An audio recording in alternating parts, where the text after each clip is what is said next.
Ngamile Ngandledlozi uMkhulukazi Mulo. Ngandledlozi ngifuna ucebisa indaba yokuparola.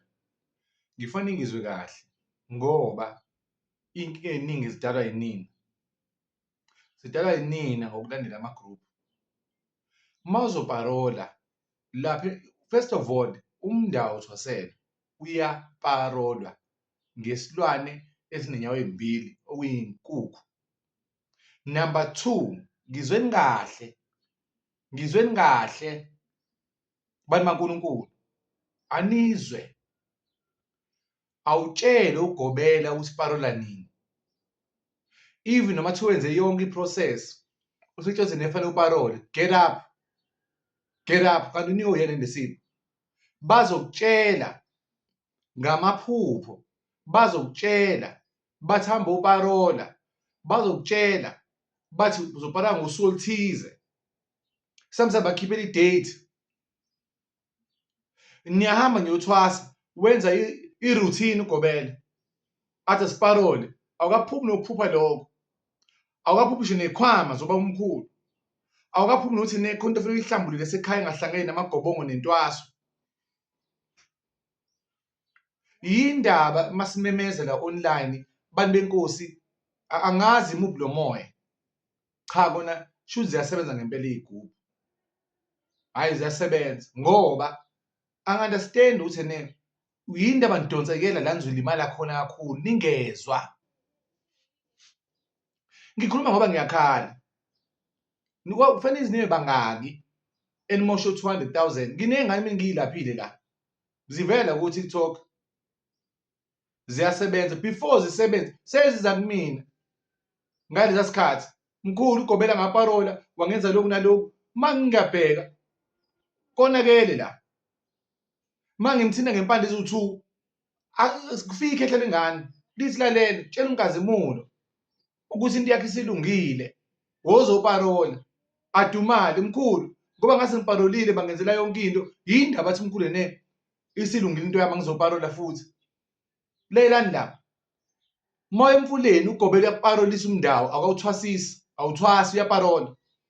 Mekuparola ugobela lo mndawo uzohamba ney'nkukhu eziwu-5, ezithi uzovala umkhokha, ezisakwazi naleli ikhehla awuhamba nabo, bakomalume kama. Mase ubile inkukhu le, mase ukhiphile, usubuyele emumva, awusayi kagobela. Mekuparola umuntu awubuye esigodlweni sakhe. Akekho futhi la ozongiphikisa ngoba abazi lutho. Udinga abantu abanjengathi, abanomlozi waphezulu, abanamandla omkhathi amhlophe, abova umlilo, namandla omlozi ahamba nokukhanya nobumnyama. Lethu yena sibona zime kanjani,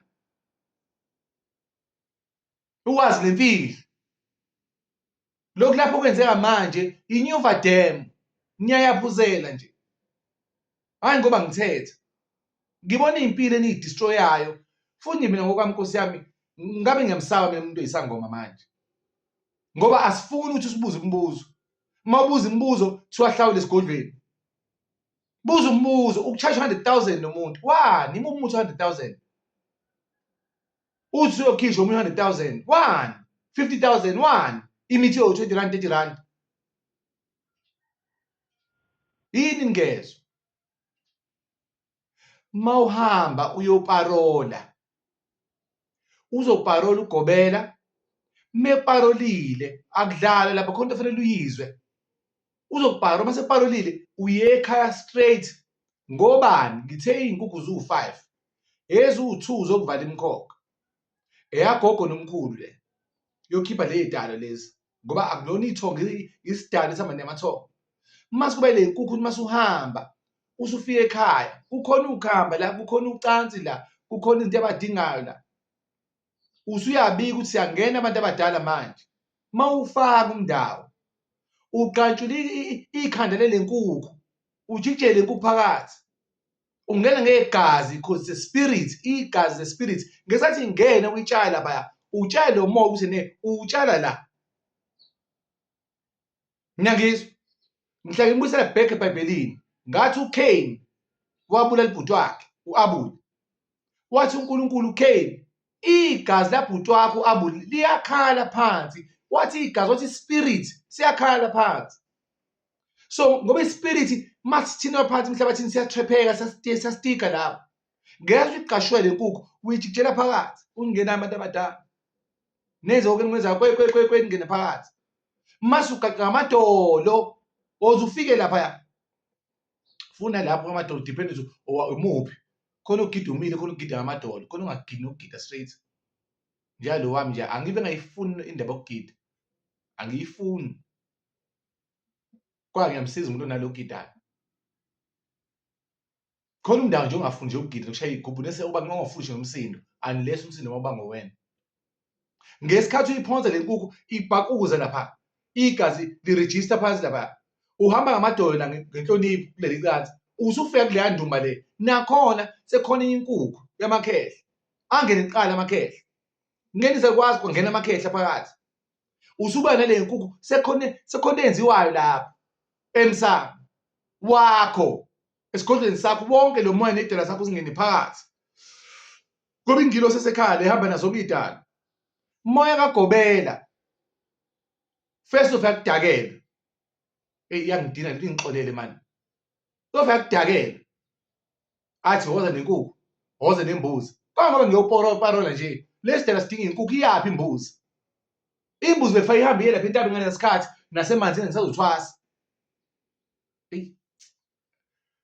Futhi ngiyazi le ikhuluma ukuthi injalo ngoba ngaba kukho lokukhala ongaka esizweni samthamiya ngesimo sengane ezinemoya. Wakudakela siphathe imbuzi ngabe ufuna udla inyama notshalo bu100. Kodwa sopala umdawo nje la sofaka umdawo siyapi manje le mbuzi sophela imbuzi eyabanguni lapha entabeni amakhehla lawa entaba. Awumdiki umnguni. Akuthengisa imbuzi wena ekudakela. If mawuhamba uya lapha kaGobela uphuma emanzini sekuparolile o50 awufake ngegazi liya register usho indawo yazi la isekhaya. Aphinde futhi akwenzele futhi elinye igazi lapho uregister phansi. Kwedlule leyo nto yakho uma ufuna ukwenza isilima kufakela imbuzi nidle naleyo mbuzi bacuye amathambo lapho bacuye umsane uciye isikhumba ciye yonke into ejulile le mbuzi le. Uthi usuyahamba usekhaya lo mhlehla bawushiye lapha bawuthathe bawufaka esigubhini bagaya into okudonsa amathwasa njengoba nidonsela kanje kwabanye abantu. Uwethi uyohlola wena wakhumula icathula usukhohlela ngaphansi kwenyawo usixhumene yonke into yakho. Ayekho umuntu azokuhlolela icathula ugqoke esigodlweni. Usuyahamba useshanela nomshanelo le uyaphephetha usubona uhamba uhlola ke olapha kuyena. Usuyaphuma efele lo mdawo lo. Thatha le mhlwehlwe manje uyawugaya ufaka la wenze udonsa amathwasa. Usuyahamba ekhaya wena. Sesiyakhipha manje kodwa uqalela kuyena kanti uyoparola uthi eqala kuyena. Usesiyakhipha usuyekhaya. Zonke idala sele ngala. Makwenzekile sinamandla idala zakho uzohamba. Aphinde ekhaya kufake esenze iprocess enze iphathi. Ufike uhlale a few days lapha. Nothing is happening. Makwazi usufike lo mdawo every day yakwazi ukuphahlela uthi nema unika inhlanhla noma unika inhlanhla. Ujabulise ukuthi wena ufihleliwe. Wahlola ukuthi indilapha. La eLanda imithi yokuhlola siyayazi thina. Siyazazi ilwane edingakalayo ingqungqulu. Siyazi thina mase sikwakhe nizohlola ihansi file libe khona ihansi. Siyazi thina khona inyoni efabe khona igwalagala, igwalagwala osipikile, ingqungqulu. Siyazazi thina lezo zinto lezo. Isimithi njengomhlahla oxoxa indaba. Siyazazi thina izinto eziphamisa izidalwa. Uthatha leyo mithi leyo ngoba wena ufukhombisa ingane thina ufike uyayilapha. Uqamba amanga. Ngingaphazamisa abantu benkosi. Ngingaphazamisa abantu benkosi. Ngisayala isizwe la sakuNkulunkulu. Jehova nama-custom. Alright. Uzothathela yonke le mithi le efana ngabiza kuwena msulwa mawukuthi kina nento enibhema noma edinga ukugcatshwa uzoyithatha hambe uyifaka ethuneni.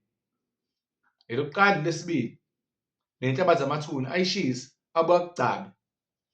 Usuhlola ngeziphoki. Usunezizwe. Mhlawumbe uhlangisa amathuna u30. ayihlambule egcobe kuwena subeletha abanye abantu noma afake inhlabathi zamathunela mingane emathuneni afake ithambo lomuntu la ngowumuntu okhulumayo. Uyazazi nenkosi yami angakabi nje nesikhathi sokuthandaza ngikhuleke ngikhulise le ngilosi lena kodwa ngithiwazi ukuhlola umuthi wethi imbuzi lapha. Makuze kade kungenjalo yindaba ngicela ama-razor bangigcabe iy'ngcaba ezinde naze beningi nala emlenzeni. Even West masuphuma aye lapha kumntuntu lo rubbish ethi umntuntu afike akhiphe igona lapha conisele iy'gona la. Hayi akufanele umuntu akhulume ediniwe ngoba manje ulimi usuvele iphaphalazi. Mawuzoparola awukwazi ukuthi usuke emanzini uye emzini womuntu naleso sidala kakusekhaya ngoba uzophuma lapha esesiyakukhipha kanti uqale kuyena usuke emanzini usuwenza iphatho. Wakwathi bewona iladi lengane yakho next door angithi nebezoba lapha yena mase parolisile akabasingane ekhaya kini bayaphi esigodlweni sakhe ama-razor mangangiwadingelani. Niyathanda nokufaka iy'mfiso awazi ukuthi ezinye iy'mfiso ziney'nhlabathi zamathuna uthwebula nje uphile. Angibulali umsebenzi yalaba abenza kahle ngiqashisa nina. Hayi bo nifika kuthina senikhala kanti ukwazi ukukhipha 200,000 lapha sebangisibuyisa isidalo. Umndawo masubuyele emumva ungena ngegazi lapha uyofaka emizini yabantu ubuyele emumva si-empty isigodlo sakho. Le ngcabadi bekufake zona mase ze-expire sezibolisa wena sezisebenza against wena. Awukazi ukugeza idlozi elibi, awukazi ukugeza uphesha amanzi amnyama, awukazi ukugeza idlozi laphendula, awukazi ukugeza amacala uba omkhulu, awukazi ugeze imithi udilize iy'thwele zabakhona nabathwala abangafanele, awukazi nokuthi ugeze uguqule kwedlozi elathutshule nokuvala lawo manzi amnyama, awukazi ube shine nanempande yokuqashula lezi lezi laphathi kwento uyithola bona abantu uhlekisana nabo. Iy'gobongo is not the final step ye-healing edlozi. Awukakaboni nje namagona amkhulu akho malikhona igona usuchathezelwe igona kodwa. Awukhumbuli uphume esigodlweni uyothi ngiyolanda abantu abadala and even worse la ebalanda khona awukazi uyiphuphe lento leyo. Awukazi uphume ume nekhehle emanzini noma ezizibeni okay asizokuphupha ngakubunye uyakuvezela kodwa ukhumbula ukulanda. Le video le izosiza umuntu onendlela. Umndawo unamandla uyavikela unemali. Mina bonke nje Nkosi yami ngitshela iqiniso bayazazi nabo. Niyazazi nini lapha somewhere emhlabeni. Niyazazi nonke enizama ukuthi nithathe unkazimulo niyazi kwenzakala ngempilo zenu. Umndawula ngale ndlela eyisimangaliso. It's like umuntu oney'ndawo the more umthakathi the more umnika amandla. The more umthakathi uyini uyi-alchemist ngathi into veyijika ibuyele emuva mayibuyele emuva futhi ibuyele kwisizukulwane. Owami kumndawo uWest mawuthatha mina uve uvala isinye sengane yakho ubone ngathi akwenzeki lutho kuwena.